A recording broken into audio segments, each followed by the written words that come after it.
Salut tout le monde, j'espère que vous allez bien. Là c'est bon les amis, c'est bon, là c'est finito. La France est éliminée. Bon, j'aurais pu faire une vidéo du Maroc, mais bon, j'ai un peu le seum. Et même en vrai, j'ai fait un petit short de la première mi-temps, mais bon, c'était à chaud. Donc bon, on en reparlera du Maroc évidemment après cette finale évidemment. Ou peut-être même avant en réalité, parce que là j'ai un peu plus de temps. Donc on va parler de tous les joueurs, on va tabasser ceux qui méritent d'être tabassés. Mais là parlons de la France. Parce que bon, évidemment je ne fais pas cette vidéo, je ne suis pas heureux parce que je déteste la France. En général j'aime bien l'Espagne parce qu'il y a mes petits Barcelonais. Donc et aussi parce que j'aime pas la France. Parce que regardez cette tête de Guignola, Mbappé, cet arrogant là, enfin il dégage. Et voilà quoi, il a fait une très bonne Coupe du Monde, mais ça dégage. Et quel plaisir de voir cette France, on va dire, se faire tabasser déjà, et même se faire éduquer. Parce que là, franchement, que ce soit, c'est franchement une leçon du football, hein. Les famosos Avengers, la plus grande équipe de l'histoire de toutes les nations. Apparemment, tout le monde les voyait gagner alors qu'ils n'ont pas fait un seul grand match face à une bonne équipe. Évidemment, évidemment qu'on peut rien dire tout simplement et qu'on a un peu trop surestimé cette équipe qui n'avait performé que face à l'Irak, face à des équipes faiblards, pas de défense ni d'attaque. Et même face au Maroc, c'était minable. Cette équipe de Maroc et encore la France n'était pas folle honnêtement face au Maroc qui n'était pas fou non plus, même dégueulasse même honnêtement.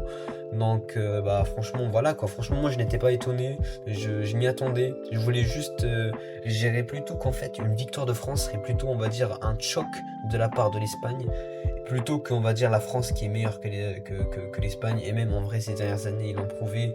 Yamal encore une fois une victoire face à Mbappé qui pleure bien, qui pleure très très bien parce que voilà quoi.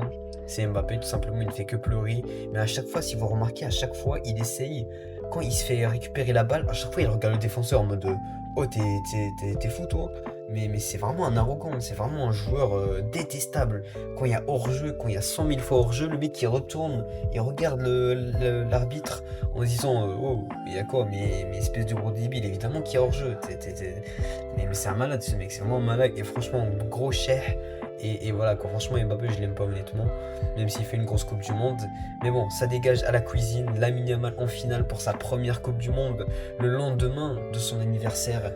Et il a pas fait un gros match honnêtement, mais il a créé le penalty qui a été super important parce que c'est ce qui a lancé le match. Au début, c'était assez équilibré, même si l'Espagne était un peu meilleure, mais voilà quoi, tout se fait sur le mental. Et dès que l'Espagne mène au score, évidemment que après, ça a été de la pure hagra, hein. Et évidemment, il y a clairement penalty. C'est vrai que le défenseur français n'a pas fait exprès. Il l'a pas vu, mais c'est du football. Enfin, voilà quoi, c'est faute. C'est faute. Et ce genre de faute, c'est arrivé tellement de fois. Je me rappelle, moi, du match Barça-Napoli en 2020. T'avais Messi qui avait pris la balle à Koulibaly et ça a été sifflé, même s'il voulait juste dégager la balle et que Messi est passé de derrière en le feintant. Donc, ouais, il y a archi faute et il y a archi péno. Bon, Mbappé il parlait de main ou je sais pas quoi là. Restons sérieux les amis, restons sérieux, évidemment qu'il n'y a pas main, parce que de toute façon c'est collé au corps, penalty 100% mérité, et l'Espagne qui gifle la France, et quel plaisir de voir ça. Pourtant les Français ils vont encore pleurer en criant et en pensant qu'il y a un vol et qu'il y a faute. Mais parlons de ça les amis, parlons de ça. Au lycée à la 14e minute, 15e minute, qui met un tacle d'assassin sur Rodri. Alors ça, c'est rouge plus 3 matchs limite. Et le fait qu'il n'a même pas donné un carton jaune. Il n'a même pas donné un carton jaune.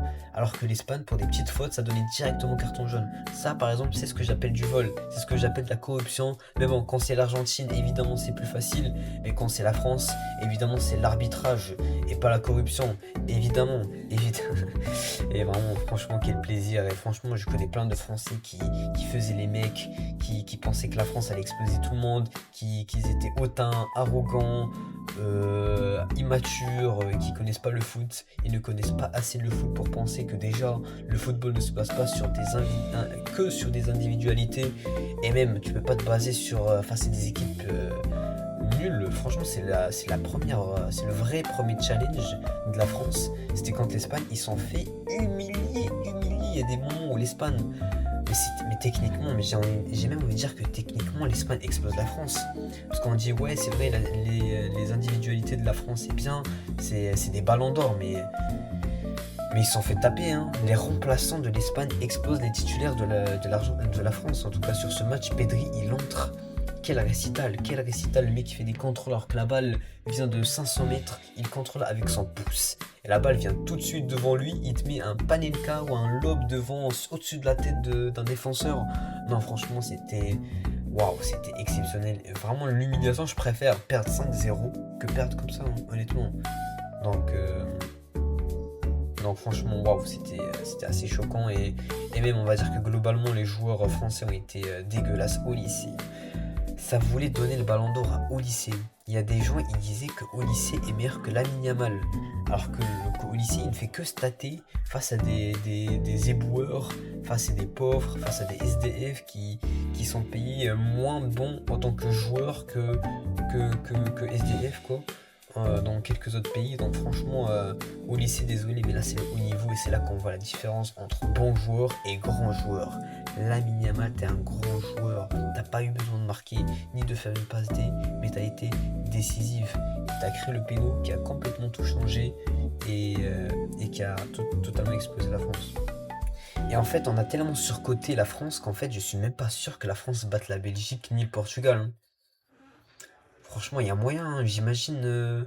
Mais franchement, ouah, le milieu de la France, les gars, Tchouaméni, qu'est-ce que c'était catastrophique. Tchouaméni, c'était cataclysmique. Et, et voilà comment on va remettre cette image. Mais Tchouaméni, c'est catastrophique. Tout le monde a été catastrophique. Les remplaçants étaient catastrophiques. Et encore une fois, ça m'énerve parce que ça essaye de parler Deschamps là. Pourquoi tu parles d'arbitrage? Tactiquement, t'as été nul. T'as tué ton équipe. Et heureusement, mais heureusement, ce coach est nul, hein. Parce que je suis désolé, le coach il est nul, hein. Je suis vraiment désolé. Avec un tel effectif, jouer aussi nul avec des joueurs qui jouent dans des clubs forts, qui prennent la balle. Donc les joueurs, ils savent contrôler la balle, ils savent jouer, ils savent dominer. Et là, tu leur mets une tactique de peureuse. Je suis désolé, une tactique de peureuse. Parce que oui, non seulement l'Espagne a dominé, a explosé la France, mais même la France, c'est dégueulasse. Bon, le match, le Maroc-France, il y a des gens, ils parlent de corruption, comme quoi le Maroc a fait exprès ou je sais pas quoi là. Ouais, mais là, je suis désolé là. Bon, déjà que j'y crois pas. Et même la France, quand ils ont joué, c'est terrible, c'est vraiment dégueulasse.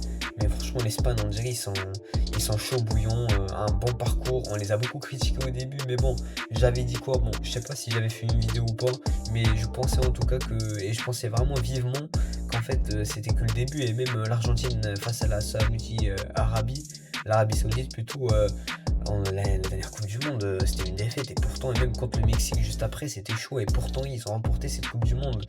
Donc l'Espagne en finale, qui mérite amplement. Demain, ça va être l'Angleterre, Argentine. Là, je suis vraiment fatigué. Mais bon, évidemment, on sera là cette fois pour le dernier carré. Et après, on en parlera du Maroc aussi, parce que c'était cataclysmique aussi le match face à la France. En tout cas, j'étais super heureux pour nos chers Barcelonais. Pedri, magnifique, tu commences à revenir. L'Espagne, en général, ça commence à être chaud. Nico Williams qui arrive aussi, Lamine Yamal. Bon, il fait pas une grosse Coupe du Monde, donc je pense pas qu'il remportera ce ballon d'or. Mais en tout cas, ce qui est sûr, c'est qu'aucun Français ne remportera le ballon d'or. Et ça me fait plaisir. Donc, on se captera demain en espérant que Messi parte en finale pour The Last Dance et le passage du flambeau de Messi à Yamal en espérant. D'ici là, prenez soin de vous.